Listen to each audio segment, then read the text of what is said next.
Hello friends and welcome to yet another episode of Let's Learn a Microsoft 365 topic. This is the 11th video in this series. Today we are going to learn how to get started with CLI for Microsoft 365. I'll be touch basing four different aspects of it.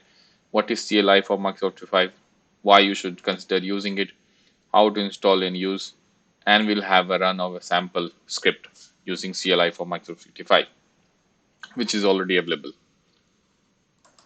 So what is CLI for Microsoft 365 and why you should consider using it? As I said, it is a cross-platform command line interface. CLI stands for command line interface, which through which you can manage Microsoft 365, automate or access Microsoft 365 from any operating system, and you are not tied to Windows only. In in in a lot of organization, people use Windows for all the aspects, but there are a lot of organizations who use different um, um, operating systems like macOS, Linux, Windows. So it's a mix of it.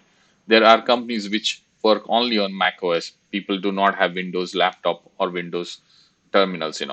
So if you want to use command line interface for Microsoft 365, what you do? You cannot use Windows PowerShell, right? Generally, they will ask you users to have a terminal and log in there and do all the processing. But if you want to use your own laptop or other machines, then CLI can help you with that. And it doesn't only manage Microsoft 365, but also SharePoint Development Framework projects. So if you're using Windows only environment in organization, you may skip it, but is of great help with organization using macOS or Linux, etc. You can still consider using CLI even if you're using Windows because it can do more complex operations in single line if you use CLI for Microsoft 365. I have seen some examples for that. So in a nutshell, I would say that CLI for Microsoft 365 is a great tool to have if you are trying to automate things and manage Microsoft 365 from machines which are outside of Windows, which are not Windows, actually not outside, which are not Windows like macOS, Linux, and you can use Bash, Cmder, PowerShell, or other things in which you can use a command line interface. So yeah, that's it about, and I think you will understand what I'm trying to say here. So let's get to how to install it now. So for that, I'm using a Git Bash. You can install using that also. So let's see. So there is a website for CLI for Microsoft 365, which has all the details also. So I'm going to copy the command from here and then just use it. And it will take a while if you are doing it, and might take a few minutes to do it. I have already installed it, so it won't do a lot of operations, and it will just show up a message for me. So let's wait for it. Till it does that, we can have a look into the website. And if you go to the About page, you will see a comparison between SharePoint and Microsoft 365 PowerShell command list with the CLI for Microsoft 365 command. So you can see these are the commands which are available and which are parallel to SharePoint or Microsoft 365 PowerShell also. And all the commands which we have in CLI is also available here, which I'll be showing some of you in today's video. And you can see that we have Azure Active Directory Graph, Adaptive Card, CLI file, Flow, Graph, OneDrive, Outlook, Power Apps. So there's a bunch of things which you can do through CLI for Microsoft 5. So it's not restricted to only one service of the Microsoft 365.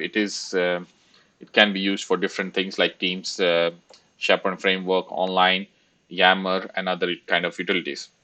So let's go back to our bash. So now it is done. As I said before, it is already installed, so it just updates the package. And if it is not there, it will do some more processing. It will download the packages. Before you run this command, there is another prerequisite that you should have Node.js installed. If you don't have Node.js, you can go to the website nodejs.org and you install the LTS version and not the other version, the current version actually. LTS is the one which is supported and might not have issues because it has been tested with that version. So once it is installed, I will show you things on Windows PowerShell only because I don't have any Mac OS or Linux with me right now. It would have been great to show you guys, but unfortunately not. And so, but the concept remains the same, and you can run the same commands in other platforms also. So let's go to Windows PowerShell, and I will run first M65 version. So M65 is used as a prefix for all the CLI commands. Let make it bigger so you can see. Control plus plus plus plus. Now it's, I think, big enough for you to see on the screen also, I guess. So I ran MS65 version and I got version 3.40.0. That's the current version installed on my machine. And if I do the help,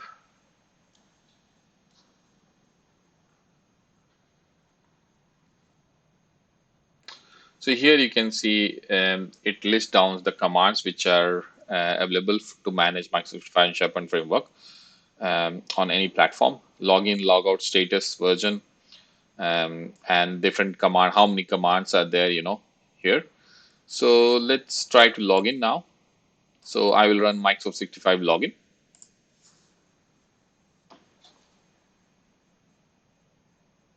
And this is the way it works, that you can actually go to this URL and we need to put, so let's see. And I need the code here, which is this one. It's this one actually, the complete one. And I should put it here. Space should not be there. Next. And yeah.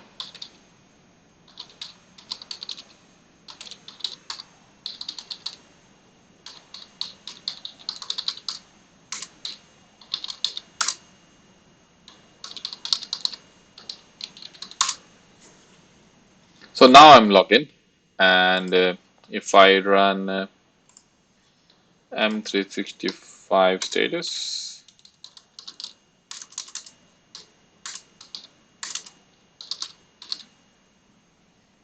so let's see.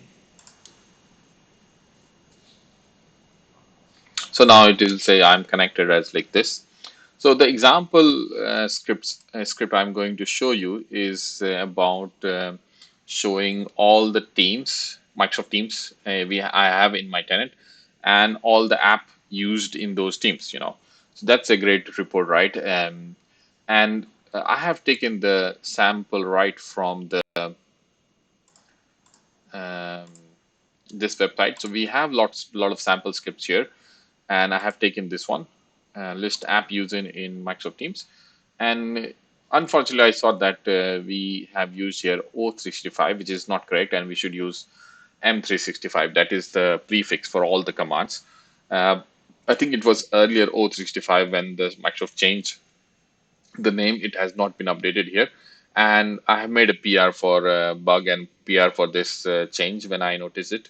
As I mentioned, it is an open source project. So you can actually contribute to this project and you can suggest new command lines which you think are useful. Or you can also fix bugs in this, or you can implement new commands also if you are interested. And I will show you in a bit how you can do that also. So let's get started. So I have already copied this in my, so I will select here, and you can see it's very simple. It is a variable in which I am taking M65 team list or JSON. So basically it will return all the values in the JSON format of all the team list. And then we are doing like a, probably it will take, how much time, duration minutes to finish. If you can imagine in a production tenant, it can be thousands of teams, and to list all the apps, it can take some time. and then it is writing list team.id and all are given below: team display name, team ID, and dollar apps. And this is the where we are getting the apps: M65 teams app list I team ID, and the ID we are getting from iterating through each team, right? Dollar team dot ID. So you can see the script is pretty simple, and it makes pretty easy for us to do this. So let's run this now.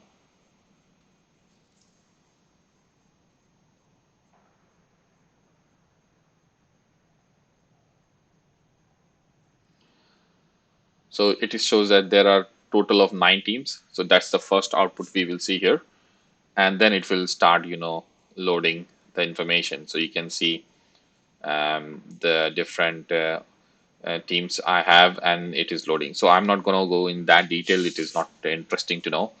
So the other things I want to show you is about this website as well a bit. You have the user guide here, right? So as I said, the prerequisite is that you have Node.js, and you have to use this command, and you can use different install version, how to check it, right? Um, One of the things explained here is using your own Azure AD identity. So basically, you can create identity Azure identity, which can be helpful, in running these or automating scripts actually. So this has explained in very detail here, and which I'm not going to go through. But if you have any questions, you can come back to me, and I can help you with that. Or you can also post a question in the GitHub if you have. So let's look at the GitHub site we have. So as I said, it is open source. The source code is available in GitHub. So I will make it a bit bigger so you can actually see it easily.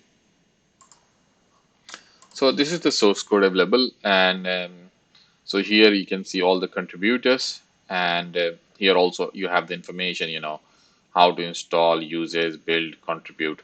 So if you look into the uses, how you to use it, so all those are listed here also.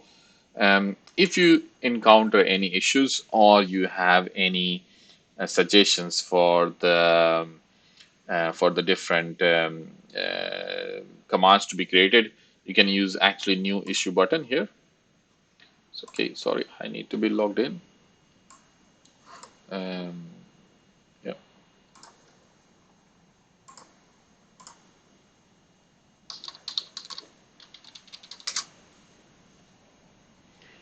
Okay, let's see. I can probably use Chrome where I'm already logged in.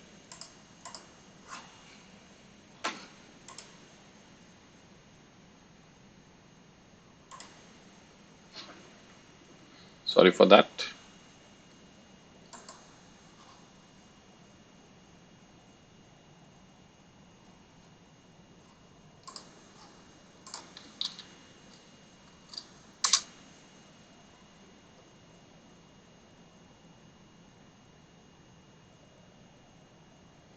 Yep. So let's look for CLI 165 GitHub. Yep.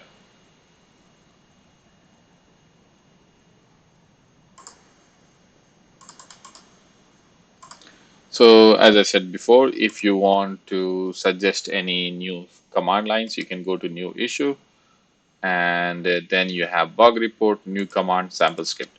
And just remember that if you're seeing new command or anything, you have to follow some uh, param some uh,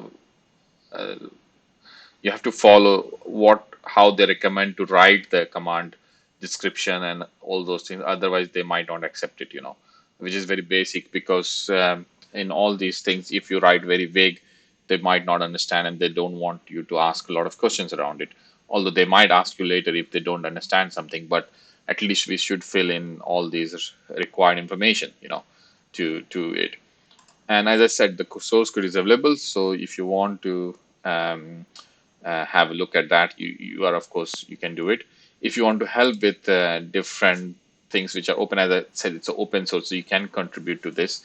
And so let's say if you want to help, you can see new command, graph change log list. And so you can get involved in this enhancement, or you can see help. All these help wanted things are supposed to be done by somebody, and you can be that somebody who can help with this also. So yeah, so this is how you can also contribute to this if you want. So